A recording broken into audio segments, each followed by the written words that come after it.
Պարոն Պապիկյան, Ադրբեջանի ղեկավարը այն ֆոնին, երբ Հայաստանի ղեկավարը խոսում է, որ օգոստոսի 8-ից Հայաստանում խաղաղություն է հաստատվել,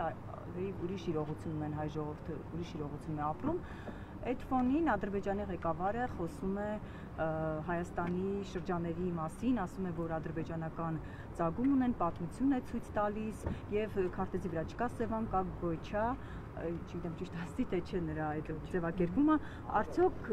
սա տարածքային նկրտում չէ Հայաստանի նկատմամբ, դուք ինչպես եք մեկնաբանում Ադրբեջանի ղեկավարի այս բացատրույթ մեկնաբանությունը։ Անկեղծ ասած, ես սովորություն չունեմ մեկնաբանել մի բան, որ ինքս չեմ լսել կամ չեմ կարդացել։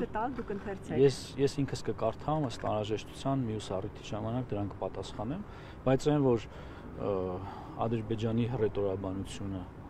կտրուկ օգոստոսի 8-ից հետո իջել է, փոխվել է եւ դա տեսանելի է նաեւ սահմանում,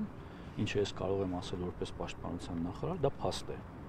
Եվ երբ մենք խոսում ենք փաստացի խաղաղության մասին, դա ամենևին հորինված չէ, դա իրականություն։